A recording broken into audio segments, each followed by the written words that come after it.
Hello everyone, welcome back to Chiki Today. This is Sia and very good morning. Hope everyone is doing fine. So start करते हैं आज का session. So आज के session में हमें जो टॉपिक डिस्कस करने that is related with Gulf of Mexico, Boda त्योहार, Kalamkari painting, tele surgery, CSPOC conference and many more, right?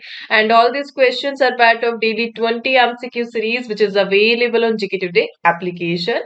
Static part को हम यहाँ कवर करेंगे और क्विज के साथ इस सेशन को एंड किया जाएगा. And first of all, you have to answer a question, and that is, so recently, Power Ministry launched a plan to develop power transmission system for integration of 500 gigawatt of green energy by which year? So green energy develop करनी है 500 gigawatt तक के लिए, और इसके लिए power ministry ने जो प्लान ईयर लॉन्च किया था, टारगेट ईयर कौन सा है? You have to answer in the comment box. Right? So start करते हैं. The first question of the day is, first one is, which country is the host of 28th Conference of Speakers and Presiding Officers of Parliaments of Commonwealth Countries, that is CSPOC. So Commonwealth countries के among होने वाले CSPOC के 28th edition को कौन सा country host करते नजर आएगा? Answer is option number A, India. So India host करेगा CSPOC का 28th edition recently. Basically CSPOC ये Commonwealth नेशंस के अमोंग चलने वाला एक पार्लियामेंट्री डायलॉग है, डिफरेंट पार्लियामेंट्री लीडर्स के बिटवीन कोलैबोरेशन को फोस्टर करने के लिए और डायलॉग्स को कंडक्ट कराने के लिए CSPOC को स्टार्ट किया गया था 1969 में. एंड रिसेंटली लोकसभा के speaker that is Om Birla, उन्होंने अनाउंसमेंट किया कि 28th एडिशन को इंडिया होस्ट करेगा 2026 में. कहाँ से अनाउंसमेंट किया इन्होंने? गवंजी से अनाउंसमेंट किया. गवंजी एक कंट्री है, आइलैंड कंट्री है. न्यूज मेरा कहाँ पर लोकेटेड है? इंग्लिश चैनल में लोकेटेड है. इंग्लिश चैनल एग्जैक्टली यूके के साउथ में है एंड फ्रांस के नॉर्थ में पड़ता है. सो बेसिकली इस कॉन्फ्रेंस में AI पे डिस्कस किया जाएगा, सोशल मीडिया पे डिस्कस किया जाएगा, और उनका जो इम्पैक्ट पड़ेगा पार्लियामेंट में, ये की टॉपिक रहने वाला है इस कॉन्फ्रेंस का, जैसे 2026 में इंडिया होस्ट करते नजर आएगा. इससे पहले इंडिया ने काफी सारे एडिशन होस्ट करे हैं CSPOC के, जस्ट लाइक 1970-71 वाला सेशन, 1986 का सेशन एंड 2010 का session. So simply you have to remember CSPOC 2026 में इंडिया होस्ट करेगा 28th एडिशन. इसी के साथ अदर जो होस्ट करने जा रहा है इंडिया, हमने रिसेंटली पढ़ा था वेव्स 2025, और इसे होस्ट करते नजर आएगा इंडिया. वेव्स का जो फुल फॉर्म है that is world audio visual entertainment summit 2025, और इसको होस्ट करेगा India so that different countries के लीडर्स को, क्रिएटर्स को टुगेदर गेदर किया जा सके एंड विजुअल एंटरटेनमेंट टॉपिक पर डिस्कशन किया जा सके. Right, let's move to the next slide. So recently conference and meeting से रिलेटेड अनदर ट्रिविया क्वेश्चंस को हम रिवाइज करेंगे, and that is, where was the Asian Clean Energy Summit 2024 held? So Asia Clean Energy Summit ये कहाँ पर हुई थी? Singapore में हुई थी. 85th एडिशन था all India presiding officer conference का, कहाँ पे हुआ था? बिहार में हुआ था. World hydrogen summit and exhibition 2024, इसकी लोकेशन रॉटरडम नीदरलैंड में कंप्लीट हुई थी. And rising Rajasthan global investment summit को किसने ऑर्गेनाइज, कहाँ पे किया था? जयपुर में ऑर्गेनाइज किया गया था. And fourth international conference of small island developing states, यह कहाँ पे हुआ था? The exact location is Antigua and Barbuda. Right, and recently where was the second edition of India Australia's Indonesia Trilateral Maritime Security Workshop conducted, and the location is Kochi, Kerala में इसे complete किया गया था. And US led Indo-Pacific Economic Framework Ministerial Meeting, ये कहाँ पर हुई थी? And the exact location is Singapore. Right, let's move to the next slide. What is the name of India's indigenous surgical robotic system that successfully conducted telesurgery recently? So India की एक indigenous surgical robotic system का नाम आपसे पूछा जा रहा है जिसने रिसेंटली एक टेली सर्जरी कंडक्ट की थी. Answer is option number B, SSI Mantra. So SSI Mantra ये बन चुका है इंडिया का पहला इंडिजिनस सर्जिकल रोबोटिक सिस्टम, और सक्सेसफुली टेली सर्जरी कंडक्ट किया है इस सिस्टम ने recently.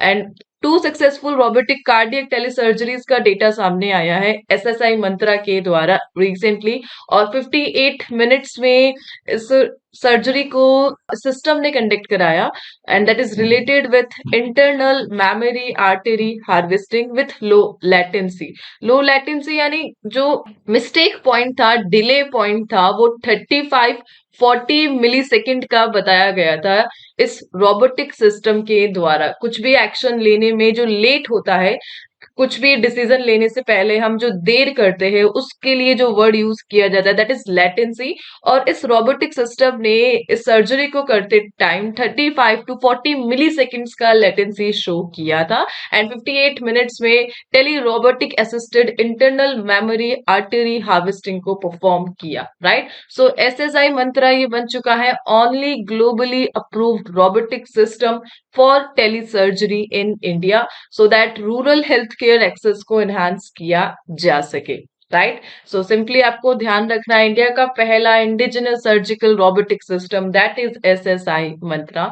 Let's move to the next slide, and that is the Ministry of Commerce and Industry launched the Bharat Clean Tech Manufacturing Platform at which event? So recently Ministry of Commerce ने Bharat clean tech manufacturing platform को कहाँ पर launch किया, किस event में launch किया?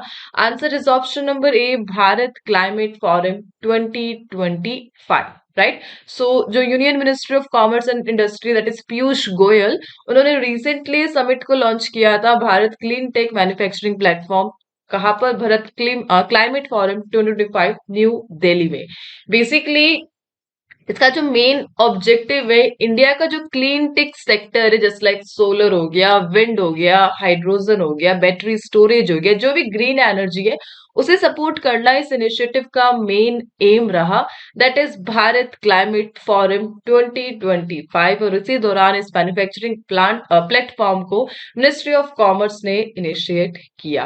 Basically India का target है 500 गीगावाट ऑफ क्लीन एनर्जी को प्रोड्यूस करना है 2030 तक, और जिसमें 200 गीगावाट हमने ऑलरेडी इंस्टॉल कर ली है ग्रीन एनर्जी में, रिन्यूएबल एनर्जी को ग्लोबली लीड करते हुए, राइट। इसी के साथ क्लाइमेट ग्रीन एनर्जी की बात की जा रही है, इसी से रिलेटेड कुछ ट्रिविया क्वेश्चन को, इंफॉर्मेशन को हम रिवाइज करेंगे, एंड दैट इज कि कॉप 21 ग्लासगो में इंडिया ने अपना एक टारगेट स्टार्ट किया था, that is Panchamrit pledge, जिसके तहत इंडिया ने 5 शपथ ली थी अपने रिन्यूएबल सेक्टर को एनहांस करने के लिए, एंड उसके टोटल 5 कंपोनेंट थे, that is Panchamrit strategy. Last हमने रिवाइज किया ही था, एक बार मैं और आपको रिवाइज करा रही हूँ। सो फर्स्ट जो स्ट्रैटेजी थी कि इंडिया अपना जो नॉन फॉसिल एनर्जी कैपेसिटी है उसे 500 गीगावाट तक इंक्रीज करेगा 2030। ये पंचामृत स्ट्रैटेजी का पहला पॉइंट रहा। सेकेंड पॉइंट क्या रहा था पंचामृत स्ट्रैटेजी का, कि जो रिन्यूएबल एनर्जी है उसे 50% प्रोड्यूस करना है बाय 2030 इंडिया की एनर्जी बास्केट में, राइट। एंड जो थर्ड पॉइंट था इस पंचामृत स्ट्रैटेजी का, कि India 1 billion tonne of total projected carbon emission को अबेट करेगा, कम करेगा till 2030, right. And fourth strategy थी कि India will bring its economies carbon intensity level 45% by 2030। हमें अपना कार्बन इंटेंसिटी का जो लेवल है 45% के नीचे तक लाना है 2030, and it's the fourth strategy of Panchamrit strategy. And जो लास्ट स्ट्रैटेजी थी that is net zero emission हमें करना है, और इसके लिए टारगेट ईयर है 2017। डिफरेंट स्टेट्स का जस्ट लाइक तमिलनाडु, महाराष्ट्र, गुजरात, इनका 2050 टारगेट है। गुजरात का 2070 ही है, देन महाराष्ट्र एंड तमिलनाडु का 2050 है, इंडियन रेलवे का 2030 है। इसी के साथ सस्टेनेबल डेवलपमेंट गोल को इससे रिलेट करें तो कौन से सस्टेनेबल डेवलपमेंट गोल है जो क्लाइमेट और क्लीन एनर्जी से रिलेटेड है, that is sustainable goal 7 and 13। So basically SDG 7 stand करता है अफोर्डेबल एंड क्लीन एनर्जी के लिए, और एसडीजी 13 स्टैंड करता है क्लाइमेट एक्शन के लिए। ये दो ग्लोबल गोल हो चुके हैं सस्टेनेबल डेवलपमेंट गोल, जिन्हें 2015 में इनिशिएट किया गया था। राइट, होप ये क्वेश्चन आपको क्लियर हो गया है. Let's move to the next slide. And that is, which country is the host of artificial intelligence AI action summit 2025. So AI 2025 summit होने वाली है, और कौन सा कंट्री इसे होस्ट करते नजर आएगा? And that is option number B, France. Right, so France host करेगा, और रिसेंटली न्यूज में रहा बिकॉज पीएम नरेंद्र मोदी इस एआई एक्शन समिट को अटेंड करते नजर आएंगे 2025 में, फेब्रवरी 10-11 को. कहां पर? फ्रांस में. राइट, सो बेसिकली इसकी जो एग्जैक्ट लोकेशन है, ग्रैंड पैलेस इन पेरिस, यहाँ पे ये समिट होने वाली है, जिसे फ्रांस के जो प्रेसिडेंट है मैनुअल मैक्रोन, वह होस्ट करते नजर आएंगे. मैनुअल मैक्रोन फ्रेंच प्रेसिडेंट है, और रिसेंटली हमने देखा था अभी फ्रेंच में पीएम की अपॉइंटमेंट हुई थी, that is François Bayrou. So François Bayrou यह न्यू पीएम बने हैं फ्रांस के. राइट, सो आर्टिफिशियल इंटेलिजेंस की बात की जा रही है, एक नाम यहां से आपको हमेशा याद रहना चाहिए कि who is the father of artificial intelligence? That is John McCarthy. So John McCarthy, यह इन्हें कहा जाता है the father of artificial intelligence, John McCarthy. Right, so इसी के साथ let's move to the next question. So यहाँ पे समिट से रिलेटेड क्वेश्चन तो हम ऑलरेडी डिस्कस कर चुके हैं, एंड इंटरनेशनल करंट अफेयर से रिलेटेड कुछ अदर ट्रिविया न्यूज को हम यहाँ पे डिस्कस करने जा रहे हैं. That is GMO, that is genetically modified mosquito, were recently released in which country of Africa to fight malaria? और जिबूती में GMO को रिसेंटली रिलीज किया गया सो दैट मलेरिया से कॉम्बिट किया जा सके. The term Steadfast Noon is related to which international organization? And it is related with NATO. NATO एक यूरोपियन नेशन का जो डिफेंस ऑर्गेनाइजेशन हम बोल सकते हैं. टोटल इसमें 32 मेंबर्स है अभी तक. 32 कौन सा बना था? स्वीडन. एंड 31 कौन सा बना था? Finland. Right, and which country has recently band the media from reporting and activities of political parties and association? और इसे किस कंट्री ने बैन किया? माली का इनिशिएटिव था, no media. Right, and which city of Nepal recently recognized as a healthy city by the World Health Organization? And that is Dhulikhel. So Dhulikhel को recognize किया गया the healthy city by the WHO. And Kafala system अभी news में था, इसका primary purpose क्या है? So to regulate relationships between employees and migrant workers. ये मेन ऑब्जेक्टिव है कफाला सिस्टम का, जो रिसेंटली जो अरब नेशन है वहां पर देखा गया था. And recently which country pass the safety of Rwanda xylem and immigration bill? And इसे रिसेंटली यूनाइटेड किंगडम ने पास किया है. नेक्स्ट इज टेल अमीर is located in which region? So places in news से रिलेटेड ये क्वेश्चन है, और कहां पर लोकेटेड है? पैलेस्टाइन में लोकेटेड है यह location. Let's move to the next slide. And that is, which initiative has been launched by the Indian High Commission to promote Hindi education in Sri Lanka? So Hindi education को promote करने के लिए कहां पर श्रीलंका में Indian high commission ने एक initiative को लॉन्च करा? And that initiative is, answer is option number B, Bharat Hindi Mahotsav. Right, so recently world Hindi day 2025 के दौरान श्रीलंका में इस इनिशिएटिव को स्टार्ट किया जाएगा. वर्ल्ड हिंदी डे कब मनाया जाता है? 10th ऑफ जनवरी को वर्ल्ड हिंदी डे ऑब्जर्व किया जाता है ग्लोबली.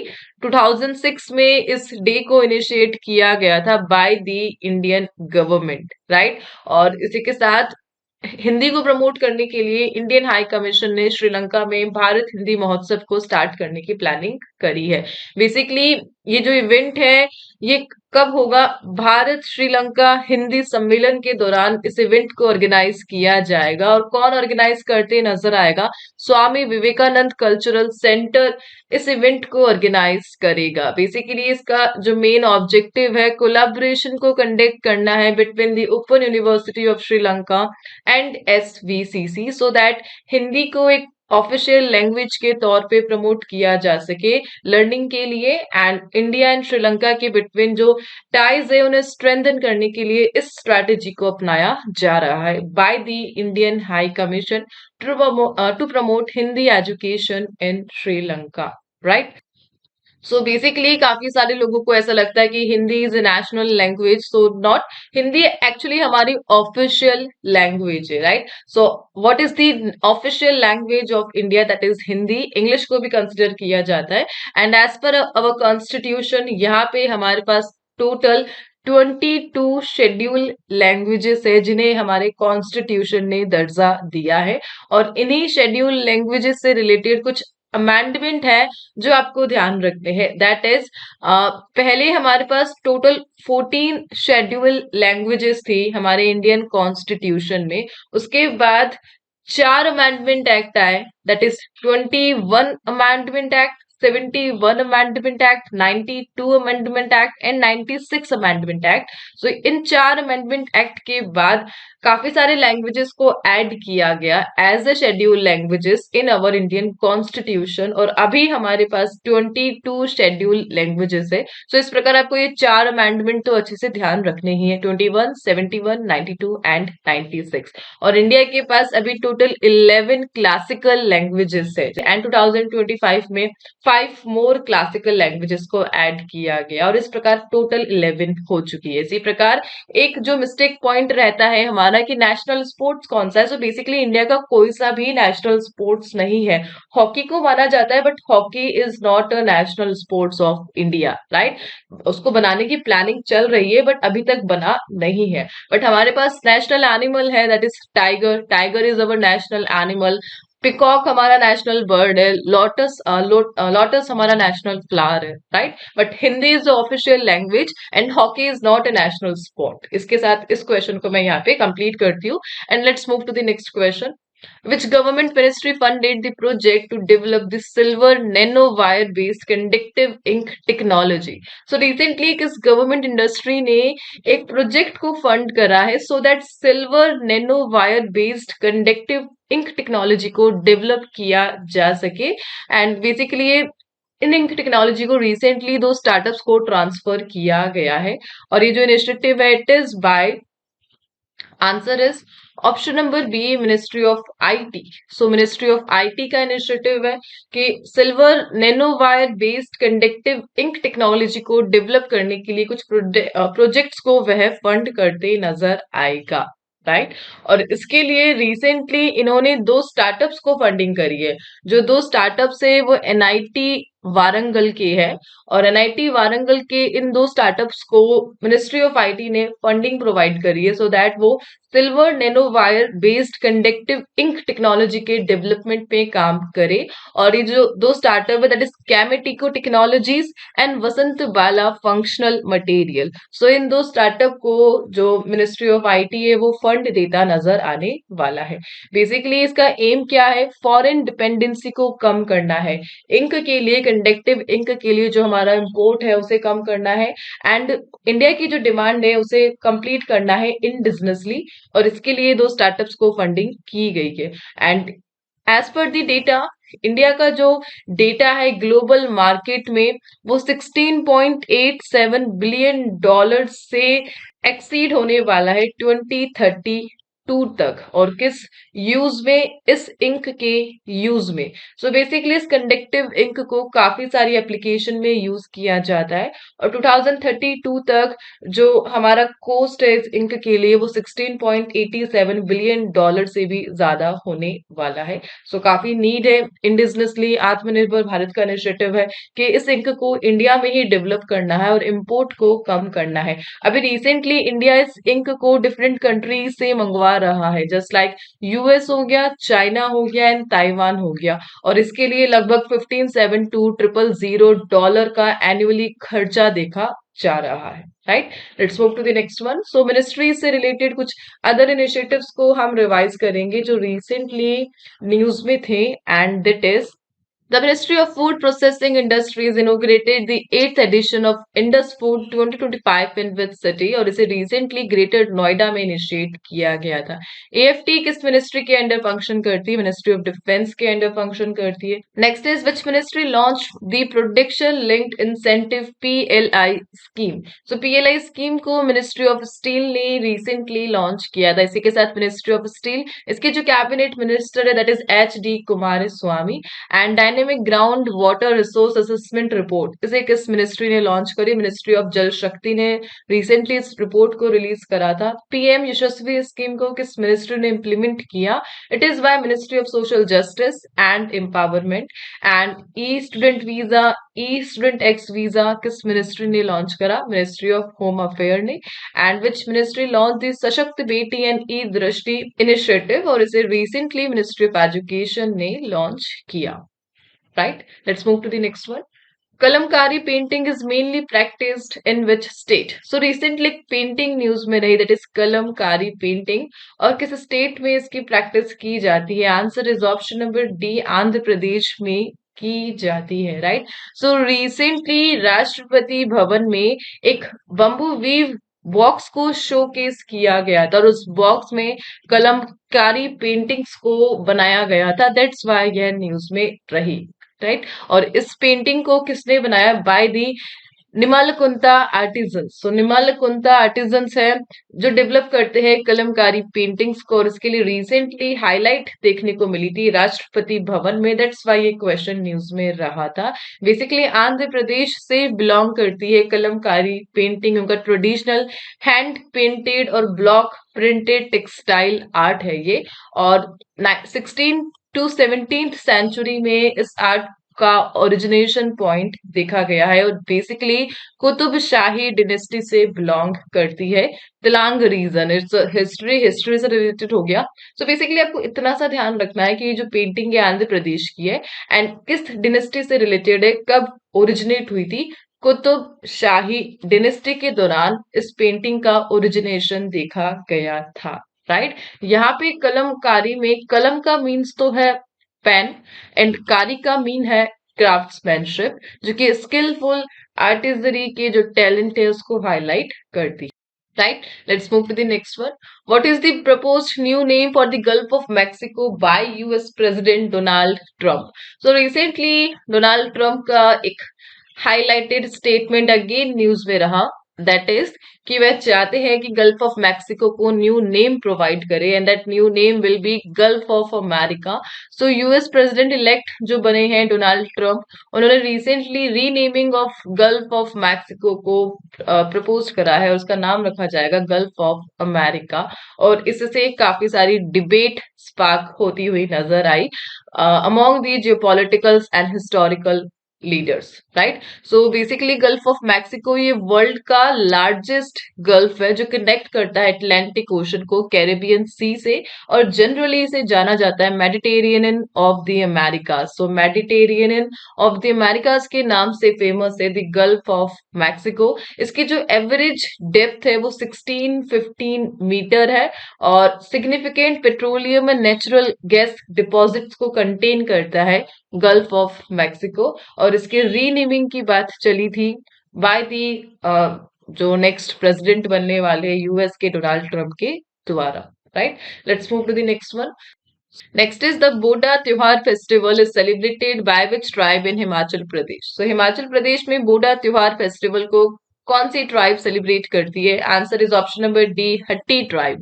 सो बोडा त्योहार फेस्टिवल ये हट्टी ट्राइब का बिगेस्ट सेलिब्रेशन है हिमाचल प्रदेश में, एंड रिसेंटली एंथुसियाज्म से इस फेस्टिवल को बिगेन किया गया, उत्साह से स्टार्ट किया गया। दैट्स वाई यह न्यूज में रहा।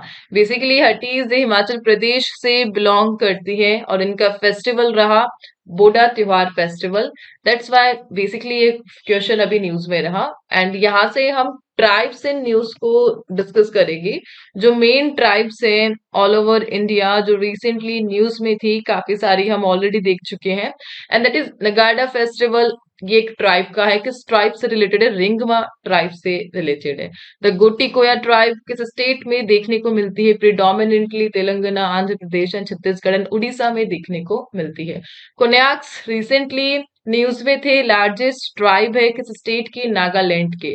थाडो, पेटे, हमार कम्युनिटीज ये काफी टाइम न्यूज में रहती है। इंडिजिनस ट्राइब है किस स्टेट की? मणिपुर की। थाडो ट्राइब मणिपुर से रिलेटेड है। शोम्पेन ट्राइब इंडिया के किस रीजन में देखने को मिलती है? अंडमान एंड निकोबार में। Kadar tribes recently seen in the news mainly belongs to which region of India, और ये बिलोंग करती है साउथ इंडिया से। इसी के साथ इस सेशन को यहाँ पे ओवर करते हैं and let's move to the next slide. So next slide में जो क्वेश्चन है वो रिपोर्ट्स एंड इंडिसेस से रिलेटेड है और इनके आंसर आपको कमेंट बॉक्स में देने हैं।